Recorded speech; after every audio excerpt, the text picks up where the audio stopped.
1 year after Russia invaded Ukraine, a group of Ukrainian citizens here in New Mexico is pushing even harder to rally support for their home country.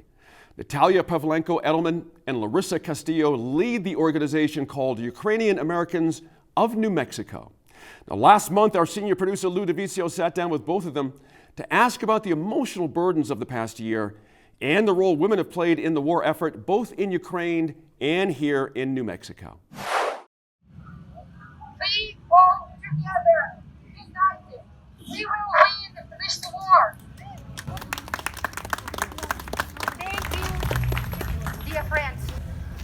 I woke up this morning and I was hoping that all these 365 days of brutal invasion was just a bad dream. That I can simply erase it with the next morning and think of peaceful, beautiful skies. We gonna stand until the last breath and we'll gain our freedom forever. Stop the war! Stop the war! Stop Putin! Stop Putin! Stop killing our people! Natalia, the Russian invasion of Ukraine, it's still going on now 1 year later. What has the past year been like for you? For all Ukrainians, I think in the world, whole world, it's just nightmare for us. We need peace! We need peace! We have relatives, we have friends, we have families in Ukraine. I grew up in Bucha, and almost everybody know what happened in Bucha, and thanks God my brother and his family survived, but 15 my friends or their kids killed. Cities destroyed, like Mariupol. When you look at the pictures, there is nothing, no trees, no buildings. And before the war, there used to live 500,000 people. Where are they right now? Are you speaking with people in Ukraine right now? Yes. For example, my brother and his wife, when they tried to disappear from Bucha because they already didn't have they bump all the time Bucha. They couldn't go out because snipers can kill you. To survive, they ate some dry spaghettis for 3 weeks. They didn't take a shower because it's no water, no heat, nothing. And I remember last time I was talking with my my brother. I was screaming and yelling and crying, please try to disappear, just try somehow. And my brother and his wife took the car. They saw the tanks go to them close, and their friend's car was the front of my brother's car. And the tank just go over the car. And my brother understood that their car would be next. And thanks God there was a little, a street, and they turned in the last moment and tried to drive in us fast as they can. And what happened, there was a whole street dead bodies, lay down just dead bodies. And my brother, actually his wife was driving, and she was screaming and driving through the bodies. And they survived.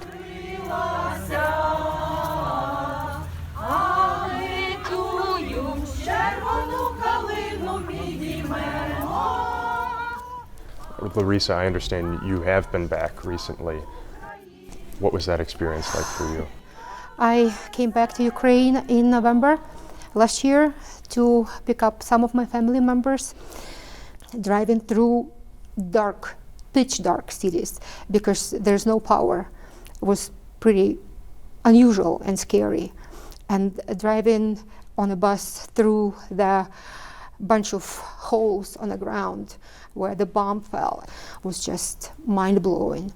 And driving through Kiev streets, I saw those anti-tank protective constructions, and I couldn't believe that. I got there safe, I met my family, I was very happy to do that, and just, I told my mom, let's hurry up, let's just get to safety, praying that those bombs not gonna fall on our heads. Slava Ukraini! Slava! Putin out! Putin out! Putin out! Bring the children there!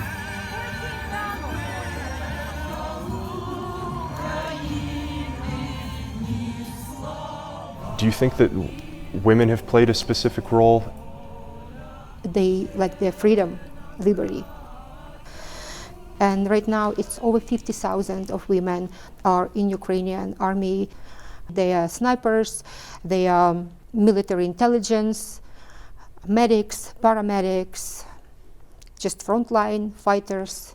They do anything to make sure that they build the future for their kids.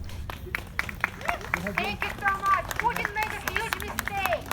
He thought the war will break us, but the war united us. It made us stronger. It made us more faithful. That's what he didn't count on. He thought it's so easy, just walk in Ukraine in 3 days it's gonna be his land. Heck no!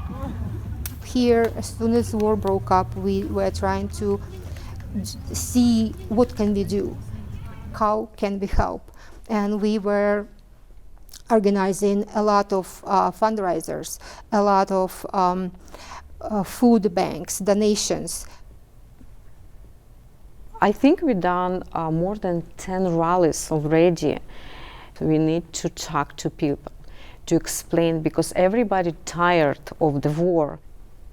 It's more than 1 year. It's a genocide of Ukrainian nation.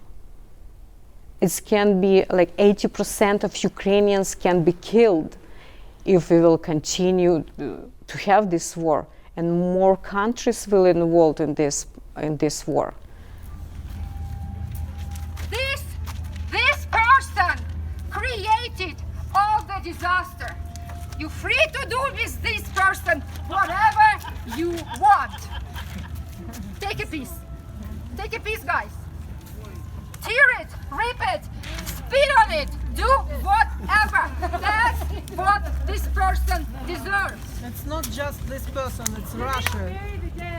It's all of them. All of them. It's All not of only them him. let him It's do not it. only him.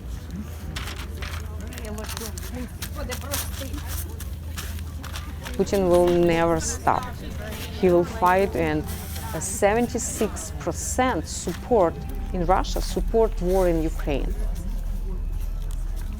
Now, let us stand for 1 minute of silence for those who defend our land.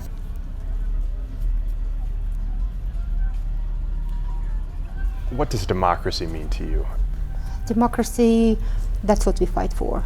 And on top of our minds, it's being independent, to have freedom of speech, freedom of all the religion rights, all the rights we demand, and not being dictated, because Russia comes and tells us what to do, what kind of religion to preach, and how to teach our kids. They want to completely eliminate Ukrainian language, and that's their goal, to diminish our culture, our identity, with who we are.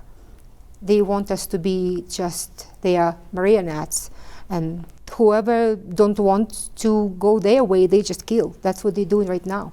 The genocide against Ukrainian nation, it's unbelievable. They just killing merciless everyone. Kids, civilians, women. They don't consider us as an independent nation. They consider us as their slaves, and we are not. We will always prove we are we have our identity. Ukraine is a young country with 1,000 years of history. And Russia, this actually stole our history. They stole even our borscht. You know, it's some kind of soup, you know. I remember my grandmother had, it's a special blouse like Larissa has, it's called vyshivanka. And my grandmother put this vyshivanka, the blouse, like under, you know, under somewhere to make like a secret place. Because if the communists will find this kind of blouses, they can kill you. They can kill you. The Ukrainian poetess, they even didn't let them to write poems in a Ukrainian language. They took them to the prisoner, tortured them, killed them. And I remember when I was a kid, we had not many Ukrainian schools. They're most of them Russian schools. And when people ask me here, does Ukraine, it's a part of Russia? Do you have your language? It's really like, yes, we have own language, we have own culture, and we're not part of Russia. We'll never be part of Russia. Слава Україні! Героям слава! What can we do from here to help? First of all, I want to thank all New Mexicans because we feel their support. We signed a couple flags, Ukrainian flags, and sent to defenders. And they sent us pictures when the defender just like a hug, you know, himself with the flags. They read, we signed, you know, some wishes for them, protections. We send them pictures. The kids made it, and they just put in their pockets, and they say they believe they will save our lives. Really, they believe in this. Just little things, just it will help. Just do something small. You don't need to have like a big project or like a big fund. Just little things, it will help us. And also it's make our hearts warm because we know we are not alone.